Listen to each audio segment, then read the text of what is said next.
श्रीमन्नारायण नारायण नारायण ओम नारायण नारायण नारायण ओम नारायण नारायण नारायण ओम नारायण नारायण नारायण ओम नारायण नारायण नारायण ओम श्रीमन्नारायण श्रीमन्नारायण नारायण नारायण ओम नारायण नारायण नारायण ओम श्रीमन्नारायण नारायण नारायण ओम नारायण नारायण नारायण ओम श्रीमन्नारायण नारायण नारायण ओम। ओम नमो भगवते वासुदेवाय। ओम परमात्मने नमः। मेरे मित्रों, अब यहाँ से ध्रुव चरित्र चलेगा। मनु राजा और शत्रुपा महारानी के द्वारा 2 पुत्र पैदा हुए थे। बड़ा का नाम प्रियव्रत था और छोटे का नाम उत्तानपाद। दोनों को राज्य करने की अभिलाषा थी। दोनों अच्छे ढंग से राज्य भी किया था।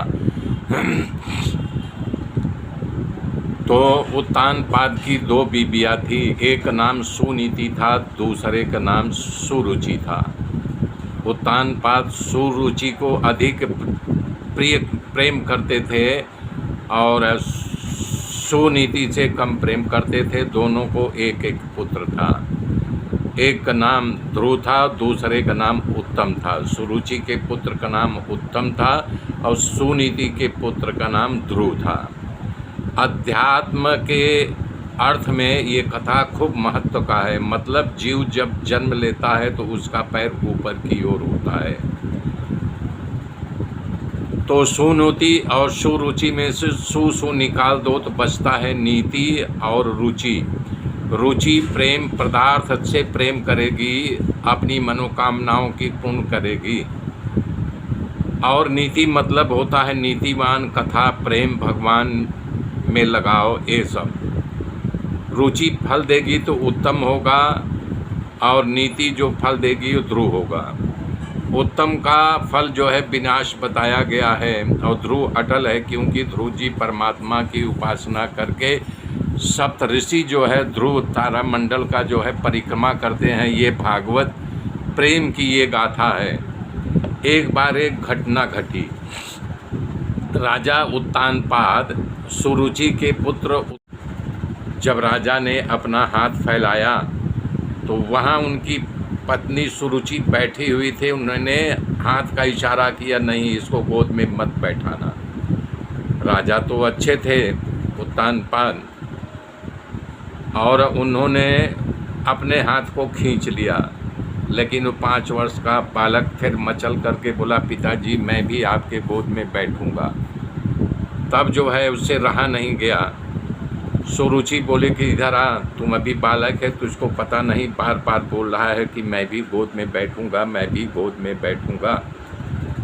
पिता की गोद, राजा की गोद या राज सिंहासन पर बैठने के लिए तुम एक काम करो, तुम परमात्मा का तप करो। तुम तप करते करते जब भगवान प्रकट हो जाए तब उनसे कहना कि मुझे इस सुरुचि माता के गर्भ से पैदा करो, तब तुम्हें ये गोद मिलेगी या ये सिंहासन मिलेगा।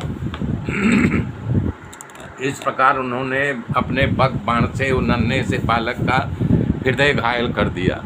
वो ध्रुव रोता रोता अपनी माता सुनीति के पास गया और उसके गोद में अपना सर रख करके बिलख बिलख करके रोने लगा। तब माता ने पूछा, बेटा क्यों रो रहा है, क्यों, क्या हुआ? लेकिन जो है वो नहीं बता रहा है। तो वहाँ पर जो नौकरानी थी वो सब देखी सुनी थी। बोले तुम कब से बोल रहे, क्या हुआ क्या हुआ? तुम्हारी सौत ने इसको ऐसी बकमार कहा है। तब इधर ध्रुव भी झगड़ा को टाले। उन्होंने सोचा अगर मैं बात बता दूंगा तो दोनों माताओं के बीच में झगड़ा होगा। और इधर अब सुरुचि भी जो सुनीति भी झगड़ा को टाल रही है कि बोल रही है अगर मैं इस बात को बढ़ाऊंगी तभी घर में अशांति हो जाएगी और बात बढ़ जाएगी, इसलिए मैं इस झगड़े को टाल देना ही उत्तम समझ रही हूँ। तो उसने ध्रुव से कहा, बेटा जो तेरी माता बड़ी माता ने आज बात कही है यही 2 दिन बाद मैं यही बात कहने वाली थी। उन्होंने कहा बेटा सही है, मानव की गोद में बैठ कर के तुमको क्या मिलेगा, तुम भगवान की गोद में जा कर के बैठो, तब करो। सिंहासन क्या, महासिंहासन, संपूर्ण जगत पे तुम उनके यानी आश्रय रह करके सिंहासन पर बैठ सकते हो। मेरे मित्रों, आगे की गाथा कल जोड़ूंगा, तब तक के लिए जय श्री राम।